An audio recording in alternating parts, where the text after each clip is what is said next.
नमस्कार मित्रों। आज मैं एक कुछ नया मुद्दा लेकर आया हूं और ये मुद्दा है जो भारत ने पाकिस्तान पर हमला किया तो एक नई गैंग प्रकट हो गई है, द एक्सकेलेट गैंग। इस गैंग के सभी सदस्य वही दोगले लोग हैं जो 14 दिनों तक छाती कूट रहे थे कि मोदी जी पाकिस्तान को करारा जवाब कब दोगे। ये वही दोगले लोग हैं जो राफेल के सामने नींबू मिर्ची, खिलौना वाला राफेल कहीं खरीद के नींबू मिर्ची लटका के भारत की वायुसेना का और भारत का मजाक उड़ा रहे थे। ये वही गैंग है जिन्होंने 14 दिनों तक, आप इनके ट्वीट देखिए, चाहे विनोद कापड़ी हो, नेहा सिंह राठौड़ हो, कांग्रेस की मीडिया सेल की जो प्रमुख हैं, कांग्रेस की जो मीडिया प्रभाग की प्रमुख हैं, डॉक्टर, उनका नाम है डॉक्टर चयनिका उनियाल, नाम भी कैसा है सोचिए। ये आज ये सब कह रही है मोदी जी लड़ाई रोको, लड़ाई से कुछ नहीं होगा। उसके अलावा मुझे सबसे बड़ा आश्चर्य हुआ, अहमद पटेल की बेटी जो सोनिया गांधी के कभी राजनीतिक सचिव हुआ करते थे, मुमताज पटेल, वह भी कभी कह रही थी कि मोदी जी बदला लीजिए, मोदी जी हमारे मासूम लोगों पर हमला हुआ है। और आज वह भी द एस्केलेट गैंग में शामिल होकर कह रही है कि युद्ध से किसी का भला नहीं होता। मतलब ये गजब के वामपंथी लोग हैं। ये सब पाकिस्तान के पेरोल पर हैं। उदित राज भी कह रहे हैं कि भाई ऑपरेशन सिंदूर नाम क्यों रखा, सिंदूर तो हिंदू लगाते हैं। मतलब उनको ये चाहिए कि ऑपरेशन बुर्का नाम हो या ऑपरेशन कुछ और ऐसा नाम हो, ऑपरेशन हिजाब नाम हो। गजब गजब के दोगले लोग हैं। इसी बहाने ये सोचिए कि भारत में कितने दोगले छुपे हुए हैं, वो सब सामने आ रहे हैं। और इन वामपंथियों को ये पता होना चाहिए कि इन वामपंथियों का जो मेन गुरु था माओ त्से तुंग, जो चीन का लीडर यानी माओ, उसने कहा था कि शांति बंदूक की नली से निकलती है। और जब भारत और चीन की लड़ाई हुई थी तो ये सारे वामपंथियों ने चीन के सैनिकों को ब्लड डोनेट करने के लिए केरल में जगह जगह ब्लड डोनेशन कैंप लगाया था। दिल्ली में जो कम्युनिस्ट पार्टी का दफ्तर है वहां सजावट किया गया था, वहां नाश्ते पानी का प्रबंध था कि हमारे चीनी सैनिक दिल्ली आएंगे तो हम उनका स्वागत करेंगे। सोचिए ये कितने गद्दार और देशद्रोही लोग हैं। और कम्युनिस्ट पार्टियों का, वामपंथियों का आप देखेंगे, जैसे भारत में जो कम्युनिस्ट पार्टी है उसका नाम है भारत की कम्युनिस्ट पार्टी। आप चाहें तो गूगल पे सर्च कर सकते हैं, भारतीय कम्युनिस्ट पार्टी उसका नाम नहीं है, भारत की कम्युनिस्ट पार्टी उसका नाम है। यानी कि ये जो कम्युनिस्ट हैं ये मानते हैं कि चाहे वो चाइनीज कम्युनिस्ट पार्टी हो, रूस की कम्युनिस्ट पार्टी हो, क्यूबा की कम्युनिस्ट पार्टी हो, हम सब एक हैं। इसीलिए ये चाइनीज कम्युनिस्ट पार्टी, भारत की कम्युनिस्ट पार्टी है, इस तरह का नाम रखते हैं। और ये गद्दार लोग हैं, ये देशद्रोही लोग हैं। ये हमेशा चाहते हैं कि भारत कमजोर हो। और भारत की कम्युनिस्ट पार्टी की स्थापना भारत में नहीं हुई थी, मानवेंद्र नाथ राय ने सोवियत संघ में किया था। तो इन गद्दारों को सोचिए कि आज जब भारत पाकिस्तान पर हमलावर है तो ये कैसी कैसी बातें कर रहे हैं। नेहा सिंह राठौर, वो भांड गवैया, जो आप उसके पहलगाम हमले के बाद से उसके 15 दिनों के ट्वीट देखिए। उसने मोदी पर कैसी कैसी बातें की, मोदी जी कब बदला ले रहे हो, मोदी जी ये, मोदी जी ये, मोदी जी ये, किस तरह से ललकार रही थी। असल में इन दोगले देशद्रोहियों को ये यकीन था कि भारत बदला नहीं लेगा। उनको लग रहा था कि ये मनमोहन सिंह के दौर का भारत है। ये पाकिस्तान के उसी टूलकिट पे काम कर रहे थे कि भारत पाकिस्तान के परमाणु बम से डरकर कभी भी रिटेलिएट नहीं करेगा। पाकिस्तान कहता था, हमेशा कहता है, आज भी कहता है, जब ये भारत ने अटैक नहीं किया था तब ये कहते थे कि भारत हमारे ऊपर एक ड्रोन तक दागने की हिम्मत नहीं कर सकता, क्योंकि भारत हमारे परमाणु बम से डरता है। हमारे पास एटम बम है, हम गिराएंगे तो भारत खत्म हो जाएगा। ये पाकिस्तान के तमाम मंत्रियों, पूर्व मंत्री, वर्तमान मंत्री का बयान सुनिए। एक मंत्री ने तो यहां तक कहा था कि हमारे तो मतलब मुस्लिमों के तो 57 देश हैं, हिंदुओं तुम अपना सोचो, तुम्हारा कोई देश नहीं है। अगर हम एक एटम बम गिरा दिए तो तुम्हारी नस्लें खत्म हो जाएंगी। और हसन निचार या हसन निगार जो पत्रकार है, मैं तो उसे एक बड़ा बुद्धिजीवी समझता था। मैं ये मानता था कि वो बंदा पढ़ा लिखा है, वह बंदा भी एक नंबर का जाहिल है। वह भी यही बातें कर रहा था कि पाकिस्तान अगर एटम बम भारत पे गिरा देगा तो हिंदू खत्म हो जाएंगे, लेकिन मुसलमान फिर भी 56 देशों में बचे रहेंगे। अबे दोगलो, क्या घटिया सोच है तुम्हारी। मतलब भारत को तुम अपना एटम बम कहीं शुतुरमुर्ग का अंडा लेकर के तुम ऐसे दिखा दिखा के कहते हो एटम बम, और भारत डर जाएगा। और मैं एक पाकिस्तान के जो वहां की जो इंटेलिजेंस है उसके एक चीफ है, मैं उनका नाम भूल रहा हूँ। कुछ महीने पहले मैं उनका एक पॉडकास्ट सुन रहा था जो कारगिल पे था, जो मुशर्रफ ने कारगिल ऑपरेशन किया था। तो जो मेन मीटिंग थी उसमें जनरल मुशर्रफ था और वह खुद थे, और उसके अलावा सेना के सभी कोर कमांडर थे।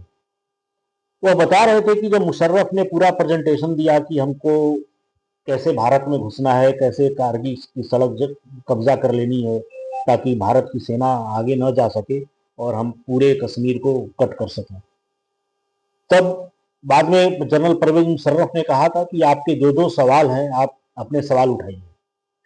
तब कई लोगों ने सवाल किया था कि भारत क्या जवाबी हमला नहीं करेगा। तब जनरल परवेज मुशर्रफ ने कहा था कि भारत नहीं करेगा, क्योंकि भारत ये सोचेगा कि हमारे पास एटम बम है, परमाणु बम है, और हम ऊंचाई पर रहेंगे, इसका भी हमको एडवांटेज है। और भारत कभी अपनी एयरफोर्स हम पर नहीं यूज कर सकता, क्योंकि हमारे पास एटम बम है, तो भारत इतना तो डरेगा। मतलब ये atom bomb atom bomb atom bomb करके इस तरह की सोच रहे थे कि जैसे भारत ने एकदम इनके आगे सरेंडर कर दिया है।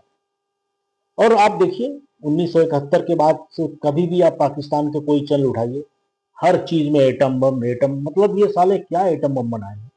रूस के पास एटम बम है, यूक्रेन के पास नहीं है, फिर भी रूस कभी रोज रूस के पत्रकार नहीं बोलते हैं कि हम एटम बम गिरा देंगे, हम एटम बम गिरा देंगे। 2 साल से उलझा हुआ है रूस। रूस की अर्थव्यवस्था डवाडोल हो गई, वह तो भारत ने बचा लिया वहां से क्रूड खरीद के। लेकिन ये दोगले पाकिस्तानी हैं, एटम बम दिन भर करते रहते हैं। और हाँ, उसी कारगिल युद्ध में एक बात और मुशर्रफ ने कहा था कि अगर ये लड़ाई होगी भी तो हम ये कह देंगे कि ये हमारे सैनिक नहीं, ये तो मुजाहिदीन है, हम इनको डिसऑन कर देंगे। और उन्होंने वही किया।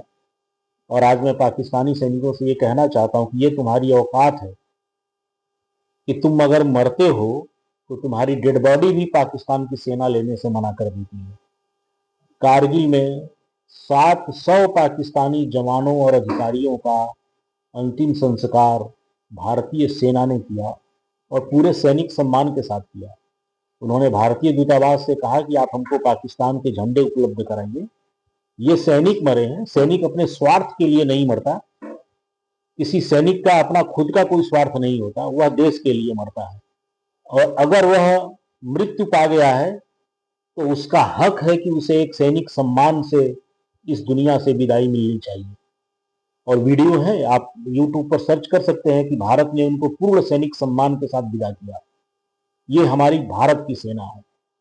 और एक शेर खान जो वहां का कर्नल था, जो ऐसे जगह पर छुप कर हमला कर रहा था कि टाइगर हिल पर कब्जा करने में भारत को 1 हफ्ते लगे थे, और जब उसको मारा गया तब उसकी जेब में भारत के ब्रिगेडियर ने एक पत्र लिख कर डाला था कि इसको अपना सर्वोच्च सम्मान देना, इसने काफी बहादुरी दिखाई है। तो ये हमारे देश की सेना है, हम सबका सम्मान करते हैं।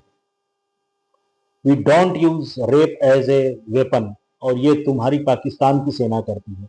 इन्होंने ईस्ट पाकिस्तान में भी किया, इन्होंने बलूचिस्तान में भी किया। और मित्रों, अभी कितना झूठ पाकिस्तान फैला रहा है। पाकिस्तान की संसद में वहां का प्रधानमंत्री कह रहा है कि हमने भारत के 3 तैयारे गिरा दिए, राफेल गिरा दिया। पाकिस्तानी सेना का वह जोकर प्रवक्ता जो DGSPR, वह कह रहा है कि हमारी बहादुर सेना ने 3 तैयारे गिरा दिए, राफेल गिरा दिया। गजब के मूर्ख लोग हैं भाई। भारत में लोकतंत्र है, यहाँ भारत की सेना कोई चीज छुपा नहीं सकती, न कभी छुपाई है। हमारा अगर एक जनरल भी वीर गति को प्राप्त हो या हमारा एक सैनिक वीर गति को प्राप्त हो, हम उसे सैनिक सम्मान के साथ अंतिम विदा देते हैं और हम बताते हैं कि हमारे इतने इतने सैनिक वीर गति को प्राप्त होंगे। हम तुम्हारी तरह नहीं है कि अपने सैनिकों को ही डिसऑन कर दें, अपने अधिकारियों को डिसऑन कर दें। और पाकिस्तान पर हम यकीन करेंगे या दुनिया यकीन करेगी? 71 में तो रेडियो पाकिस्तान ने 2 बार कहा कि हमने ताजमहल उड़ा दिया। तुम लोगों ने कहा सोमनाथ मंदिर उड़ा दिया, रेडियो पाकिस्तान ने कहा कि द्वारिकाधीश मंदिर भी उड़ा दिया। तो तुम्हारी बात पर दुनिया कभी यकीन नहीं करेगी। और भारत इतना लोकतांत्रिक देश है कि यहाँ सेना के का भी ऑडिट होता है। तो भाई अगर तुम झूठ फैला रहे हो ना, वैसे हम समझ सकते हैं कि तुम झूठ क्यों फैला रहे हो, क्योंकि तुम्हें अपनी आवाम को एक झुंझुना देना है बजाने के लिए, ताकि तुम्हारी आवाम तुम्हारे खिलाफ बगावत ना करे। इसलिए तुम ये चूरन बेच रहे हो। तुमने कश्मीर का चूरन बेचा, वो कश्मीर का चूरन नहीं बिका, तो तुम ये नया चूरन बेच रहे हो कि हमने तो भारत के तैयारे गिरा दिए।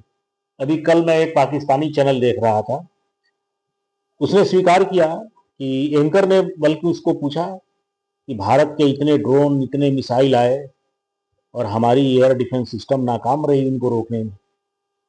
तो वह पाकिस्तान का जो एनालिस्ट था, वह इतनी बेशर्मी से कह रहा है कि देखिए जी, ये जो ड्रोन होते हैं इनकी कीमत तो $1.5 लाख होती है या $1 लाख होती है, लेकिन जो एयर डिफेंस सिस्टम का जो मिसाइल होता है जी, उसकी कीमत तो $50 लाख होती है। तो हम क्यों ये छोटे छोटे ड्रोन के लिए अपनी एयर डिफेंस सिस्टम जाया करें?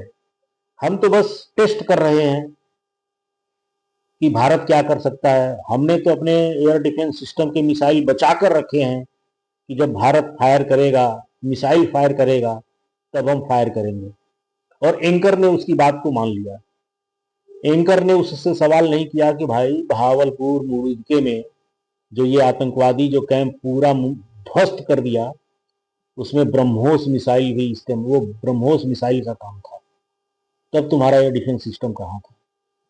मतलब ये पाकिस्तान के लोग अपनी जनता को मूर्ख बनाने के में माहिर हैं। मतलब ये जानते हैं कि अगर जनता जाहिल हो तो शासन कैसे किया जाता है। बस इनको अपनी बहादुरी के चूरन बेचते रहो। इनकी किताबों में लिखा है कि हमने भारत से 4 जंगें लड़ी हैं, 1947, 1965, 1971 और कारगिल, और हमने चारों जंगें जीती हैं। मतलब सोचिए कि पाकिस्तान की जनता कितनी जाहिल है कि वह कभी मैप पर ये देखकर सवाल भी नहीं करती कि भाई ये बांग्लादेश तो हमारा था। तो अगर तुमने 71 की जंग जीती है तो तुमने ये नया देश कैसे बन गया? ये भारत ने ये कैसे कट कर दिया? और 65 की जंग में ये बोलते हैं हम जीते। भाई ये एरन सेक्टर जो है कश्मीर का और ये उरी सेक्टर, ये कभी पाकिस्तान के हिस्सा थे। ये 1965 में भारत ने कब्जा किया है और 1971 में तो भारत ने बहुत बड़ी गलती कर दी। भारत ने ये जो सिंध का लगा हुआ जिला है जहां पर ज्यादातर हिंदू रहते हैं, नगर पारकर थरपारकर, वह भारत ने कब्जा कर लिया था। उसे गुजरात का जिला घोषित कर दिया गया था और कच्छ के कलेक्टर को वहां का प्रभार दे दिया गया था। वहां के जिला मुख्यालय पर कच्छ के कलेक्टर झंडा फहराए थे, रामास्वामी, जो बाद में भारत के कभी चुनाव आयुक्त, मुख्य चुनाव आयुक्त भी बने थे। लेकिन इंदिरा गांधी ने पता नहीं क्यों पूरा नगर पारकर थरपारकर वापस कर दिया था। और जब पाकिस्तान को वापस किया गया तब वहां के हिंदू रो रहे थे, क्योंकि यही 2 ऐसे जिले हैं जहां पर 99% हिंदू है। सोचिए, पाकिस्तान को बैठे बिठाए, मतलब उनके हमने 93,000 सैनिक भी दे दिए, नगर पारकर थर पारकर भी दे दिए, लाहौर जहां पर हमने झंडा फहराया था, लाहौर भी दे दिया। सियालकोट जहां पे हमने कब्जा कर लिया था, सियालकोट भी दे दिया। और उस वक्त जनरल सैम मानेकशॉ ने कहा था कि हमने युद्ध के मैदान में लड़ाई जीती, लेकिन शिमला में टेबल पर हम लड़ाई हार गए। सोचिए कितना मायूस होकर वह कहे होंगे। एक सैनिक कितनी बहादुरी से लड़ता है। एडमिरल महेंद्र नाथ मुल्ला ने आईएनएस खुकरी पर अपना अमर बलिदान दिया था। उसी 1971 की लड़ाई में आईएनएस खुकरी को पाकिस्तान की तारपीड़ों ने मार गिराया था, अरब सागर के समुद्र में दीव के पास। और जो एडमिरल, जो उसके मेन इंचार्ज थे, उन्होंने निकलने से मना कर दिया कि जब तक मेरे एक एक सैनिक नहीं निकलेंगे तब तक मैं नहीं निकलूंगा। 40 सैनिकों को तो बचा लिया गया, मगर 35 से ज्यादा नौसैनिक और खुद उसके main in charge vice admiral Mahendra Nath Mulla, उन्होंने अपना अमर बलिदान दे दिया। तो भाई, अगर मैं कांग्रेसियों से कह रहा हूं कि अगर ये तुम कहते हो कि 71 में भारत के 2 टुकड़े किए, तो भारत को कुछ भी हासिल नहीं हुआ। हमारे हजारों सैनिक बलिदान किए। हम उस वक्त पीओके लेकर के पाकिस्तान के साथ पूरा बवाल खत्म कर सकते थे। हमारे पास सब कुछ था, पूरी गेम हमारे पास थी, पूरा सब कुछ हमारे पास था, लेकिन क्या हमने हासिल किया 71 की लड़ाई में? तो मित्रों, अभी ये जंग और भड़केगी, मुझे यकीन है, क्योंकि पाकिस्तान की सेना, देखिए एक और बात मैं बताना भूल गया आपको कि पाकिस्तान में जो 2 पोस्ट है, प्रधानमंत्री और सेना प्रमुख, ये दोनों शेर की सवारी करने जैसा पोस्ट है। आप शेर पर सवार होते हैं, या एक दूसरा उदाहरण मैं समझाऊं कि अमेजन नदी में पिराना मछलियों के बीच में रहने जैसा है। एक पिराना मछली झुंड में रहेगी, लेकिन जैसे ही उसे भनक लगेगी, ये पिराना मछली थोड़ी बीमार है, थोड़ी शिकार करने में असमर्थ है, तो वह उसे खा जाएगी। ये पिराना मछलियों की एक आदत होती है। तो ये पाकिस्तान की सेना में यही है। वहां का जनरल, जो सेना प्रमुख है, अगर वहां के कोर कमांडर्स को ये लगेगा कि अब ये थोड़ा सा कमजोर हो गया है, तो उसे या तो मुल्क से भागना पड़ेगा, जैसे मुशर्रफ को अंतिम समय में भागना पड़ा, या दूसरे कोर कमांडर उसकी हत्या कर देंगे, जैसे जनरल जियाउल हक की हत्या कर दी गई। जनरल पूर्व में कई जनरल ऐसे हैं कि जिनकी देश से निकाला हो गया और वहीं मर गए। प्रधानमंत्रियों का भी यही है। जब तक तुम्हारे पास पावर है, तुम सेना को दबा कर रखे हो या उनकी गुलामी कर रहे हो, तब तक तो तुम प्रधानमंत्री हो। थोड़ा सा तुम सेना से इधर उधर गए तो या तो अडियाला जेल में इमरान खान की तरह सड़ोगे, या नवाज शरीफ की तरह 2 साल जेल में रहने के बाद सऊदी अरब निर्वासित कर दिए जाओगे, या फिर जुल्फिकार अली भुट्टो की तरह फांसी पर लटका दिया जाएगा, या फिर सोहरावर्दी की तरह देश से भगा दिया जाएगा और बेरूत के में मर जाओगे, और वहीं वहां का होटल का स्टाफ दफन कर देगा। पाकिस्तान स्वीकारेगा भी नहीं कि ये मेरे कभी प्रधानमंत्री थे। तो ये तो पाकिस्तान की हकीकत है। तो आज जो आसिम मुनीर है, ये अच्छी तरह से समझता है कि उसे जनता को अपनी बहादुरी का चूरन बेचना पड़ेगा, क्योंकि पाकिस्तान की तो जनता ये समझ चुकी है कि भारत घुस घुस के मार रहा है, कोई कुछ ये कर नहीं पा रहे हैं, तो वह कुछ न कुछ ऐसी वो करेगा। बट हम भी तैयार हैं। अब सोचिए ये कितने नीच हैं। इन्होंने जैसलमेर, भुज, उधर आपका बीकानेर, जम्मू, अमृतसर, पठानकोट, श्रीनगर, उन्होंने सब जगह हजारों ड्रोन फेंके। एक ड्रोन धरती पर हमारी एयर डिफेंस सिस्टम ने गिरने नहीं दिया। यहां तक कि चाइनीज मिसाइल P-14 फेंके, सब ध्वस्त हो गए। कई चाइनीज मिसाइल ऐसी मिली कि जो फूटी ही नहीं। मतलब जो चाइनीज आइटम कैसा होता है, हम लोग तो चाइनीज ईयरफोन भी नहीं खरीदते, ये पाकिस्तानी चाइनीज मिसाइल और चाइनीज एयर डिफेंस सिस्टम खरीद रहा है। सोचिए इनकी सोच। तो पहले तो पाकिस्तान की सेना ये सोची थी कि भारत में बड़े पैमाने पर नुकसान होगा तो हम बड़ी बड़ी बातें अपनी आवाम को करेंगे, लेकिन जब देखा उन्होंने कि ये तो भाई जमीन पे गिरा ही नहीं, उन्होंने डिसऑन कर दिया। ये हमला तो हमने किया ही नहीं है।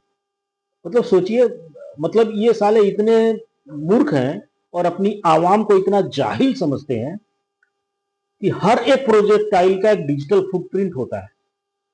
कोई भी बंदा आज की डेट में गूगल मैप को एनालाइज करेगा तो पता चल जाएगा कि ये प्रोजेक्टाइल कहां से आ रहा है।